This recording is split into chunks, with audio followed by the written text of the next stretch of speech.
we're talking about marketing to millennials as consumers. Is it just digital only? It's a really good question. I think what's really interesting is sort of millennials kind of rose to prominence as a group, as a target, as a subject at about the same time that kind of digital and technology started to really infect the sort of general consciousness and the way that we all live our lives. And so the two are often conflated together, right? And it's often sort of assumed that millennials only want digital experiences, they live online, they don't care about the real world. I mean, if you read the non-trade press, you see a lot of proclamation about the death of the high street and this idea that maybe physical retail is going to go away and we'll all just order from Amazon Prime and have it in 2 hours and we'll never leave our sofa.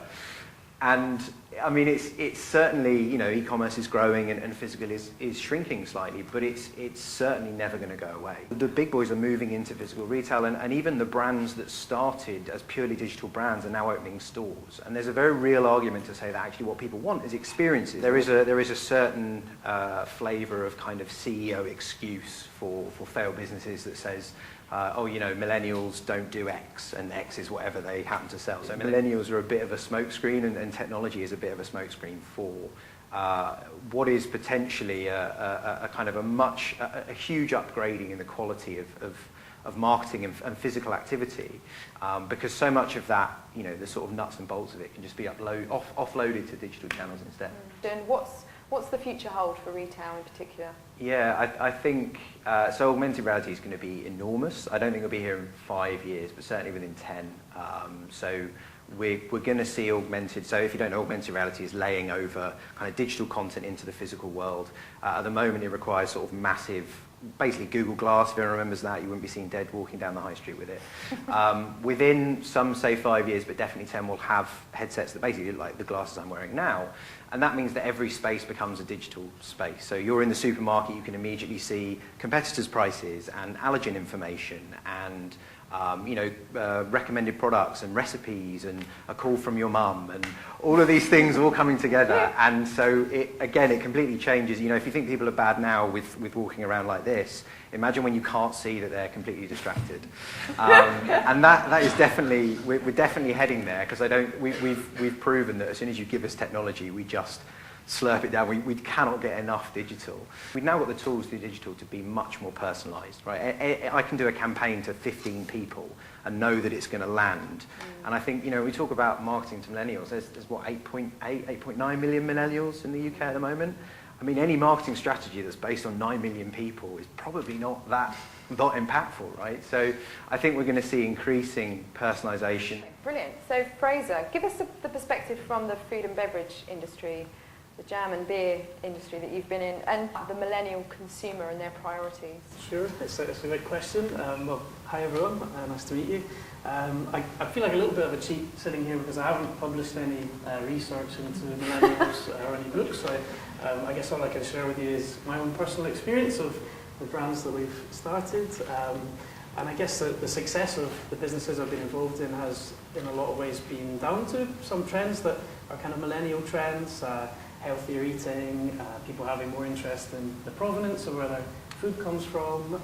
But a big part of it, I think, is that people are really interested specifically in the stories behind brands. And as you kind of mentioned, the story behind mine is that I learned how to make jam with my grandmother up in Scotland, started selling it door to door in the neighbourhoods, and then around 16 it became my dream to try and sell it to a supermarket. I borrowed my dad's suit, he drove me to Waitrose. Probably 2 sizes too big for me, and I got my chance to pitch to a retailer and eventually got my products into the shelves.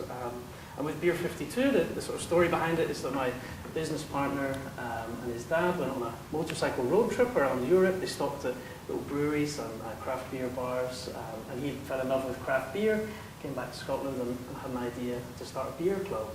And so craft beer is definitely, I guess, like a millennial trend, that people are very interested in beers that have a more interesting flavour, that have a story behind where they came from. So what we try and do at Beer 52 is very much tell the stories behind the brands, the breweries that we're working with. I think people are also interested in brands that try and do good along the way, that aren't just a completely commercial enterprise.